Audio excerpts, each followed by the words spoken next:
मलिंगा बना यॉर्कर पे दे रहा है। সময়টা মোটেও ভালো যাচ্ছে না বিরাট কোহলির, কারণ নিজের নামের প্রতি যে মোটেই সুবিচার করতে পারছেন না বাংলাদেশের বিপক্ষে চলমান চেন্নাই টেস্টে। 2 ইনিংসে কোহলি আউট হয়েছেন যথাক্রমে 6 এবং 17 রানে। এরই মাঝে মজার এক কাণ্ড ঘটিয়ে খবরের শিরোনাম হয়েছেন সাবেক ভারতীয় অধিনায়ক। বাংলাদেশি তারকা সাকিব আল হাসানকে খোঁচা দিয়েছেন মালিঙ্গা বলে। ক্রিকেট ভক্তদের জানা কথা, মাঠে বিরাট কোহলির উপস্থিতি সবসময় দলকে চাঙ্গা রাখে। ঋষভ পান্তের মতো তিনিও কিছু না কিছু বলে কখনো সতীর্থদের কিংবা কখনো মাতিয়ে রাখেন প্রতিপক্ষ ক্রিকেটারদেরও।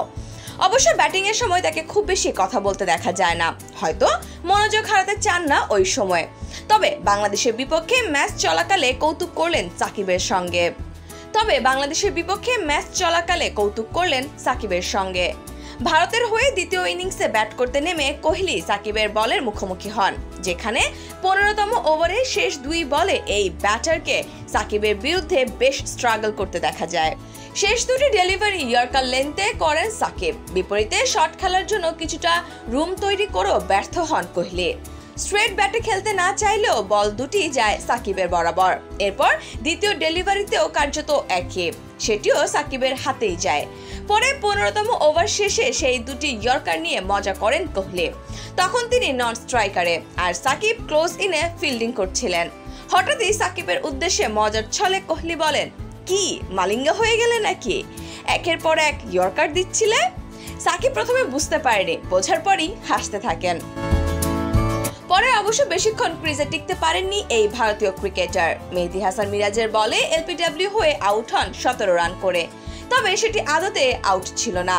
আউট হয়ে ফেরার পর রিপ্লেতে দেখা যায় ফুল লেংথে ফেলা বলটি কোহলির প্যাডে লাগার আগে ব্যাটে ছুঁয়ে যায়, কিন্তু রিভিউ না নেওয়ায় প্যাভিলিয়নে ফিরে হয়তো আক্ষেপে পড়ছেন এই অভিজ্ঞ ব্যাটার, যা দেখে স্বাগতিক অধিনায়ক রোহিত শর্মাকেও আফসোস করতে দেখা যায়।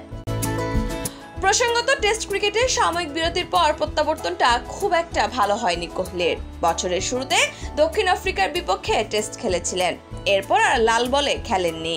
বাংলাদেশের বিপক্ষে প্রথম ইনিংসের শুরুতে আত্মবিশ্বাসী ছিলেন তিনি, দেখে মনে হচ্ছিল চেন্নাইয়ের প্রশিক্ষণ ক্যাম্পে প্রস্তুতিটা ভালোই হয়েছে ব্যাটারের।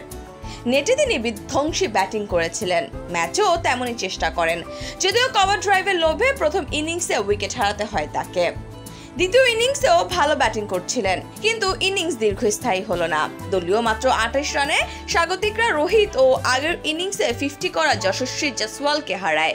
সেখান থেকে ইনিংস মেরামতের কাজে নামেন কোহলি ও শুভমান গিল, দুজন মিলে গড়েন 39 রানের জুটি।